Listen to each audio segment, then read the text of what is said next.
Hey, church family, I wanted to take this opportunity to present you with another word of encouragement as we continue to watch God's plan unfold for 2021.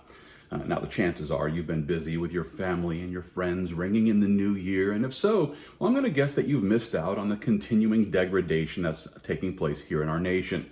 For example, it was New Year's Eve when Antifa hurled Molotovs at the federal courthouse there in Portland. And not only that, but they also went about destroying small businesses in the area. And the reason why is because they're opposed to fascism. It was also 3 a.m. in the morning on New Year's Day when police in San Francisco responded to a vandalism call at Nancy Pelosi's house. The vandals actually placed a severed pig's head on her driveway, which is surrounded by a bunch of red paint. And on her garage door, they went on to spray paint the message, "Cancel rent. We want everything."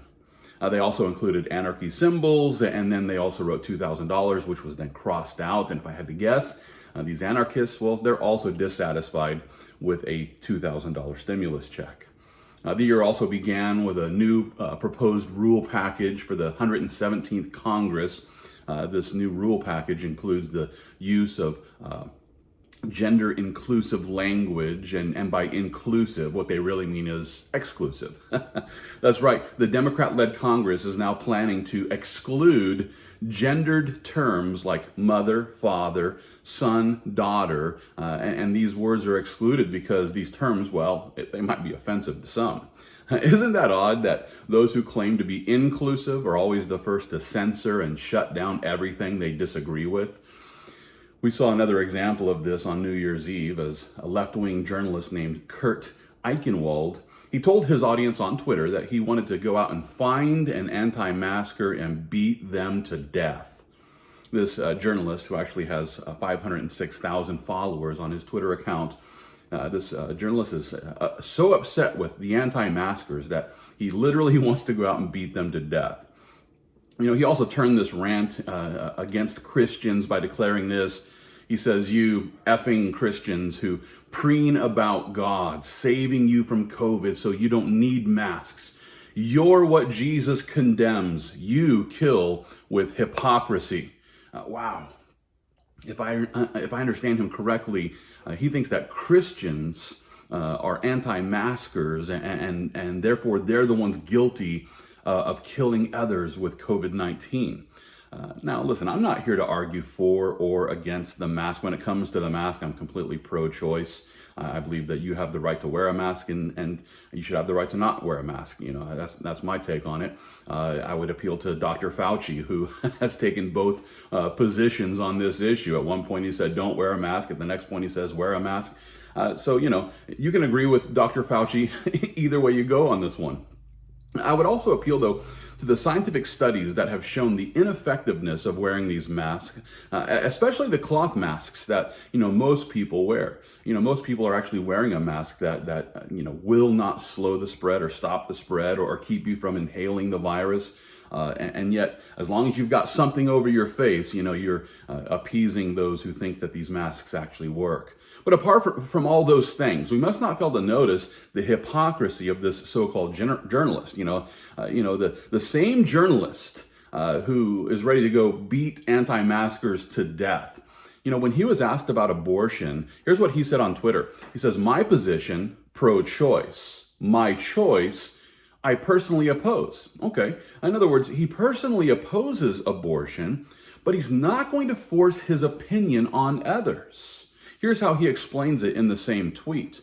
"This is not ever my decision to make. It's the woman's, unless it's mine." Speaking of the baby, "It's not even something for me to discuss at all with pregnant women." He's not, in his mind, even allowed to go and discuss abortion with a pregnant woman.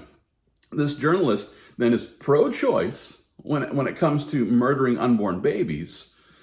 But when it comes to wearing a mask, which, again, according to the science, may or may not work, he believes that he has the right to rob us of our choice. He thinks that he has the right to decide for all of us.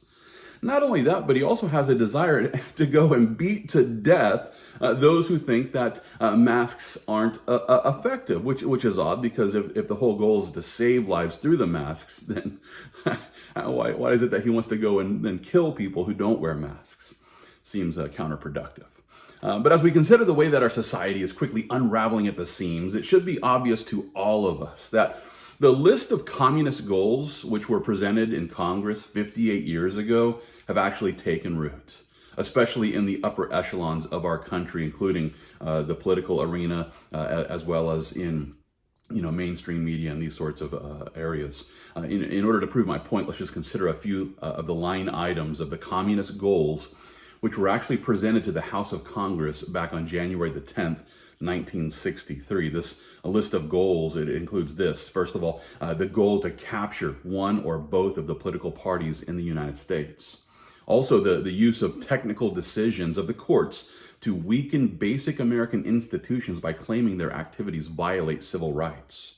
The communists were determined, back in the 60s to get control of the schools, to use them as transmission belts for socialism and current communist propaganda. They also planned to soften the curriculum of our schools by getting control of teachers' associations to put the party line in the textbooks and to begin manipulating the minds of our kids in this sort of way. They were intending to use student riots to foment public protests against programs or organizations which are under communist attack. They also determined to infiltrate the press, get control of book review assignments, editorial writing, and policy-making positions. They planned on gaining control of key positions in radio, TV, and motion pictures. And they were determined to eliminate all laws governing obscenity by calling them censorship and a violation of free speech and free press. They set out to break down cultural standards of morality by promoting pornography and obscenity in books, magazines, motion pictures, radio, and TV, and they were determined to present homosexuality, degeneracy, and promiscuity as normal, natural, and healthy. They intended to infiltrate the churches and replace revealed religion with social religion. They also set out to discredit the Bible and emphasize the need for intellectual maturity, which does not need a religious crutch. They were planning to eliminate prayer or any phase of religious expression in the schools on the ground that it violates the principle of separation of church and state. At the same time, they decided to discredit the American Constitution by calling it inadequate, old-fashioned, out of step with modern needs, and a hindrance to cooperation between nations on a worldwide basis. This, of course, was coupled together with the goal to discredit the American founding fathers by presenting them as selfish aristocrats who had no concern for the common man. They set out to show their support for any socialist movement to give centralized control over any part of the culture, education, social agencies, welfare programs, mental health clinics, and the list goes on. They were also determined to discredit the family as an institution and then encourage promiscuity as well as easy divorce. And they planned to create the impression that violence and insurrection are legitimate aspects of the American tradition, that students and special interest groups should rise up and use united force to solve economic, political, and social programs. Now, this is just a portion of the long list of goals that the Communist Party was attempting to achieve back in the 1960s.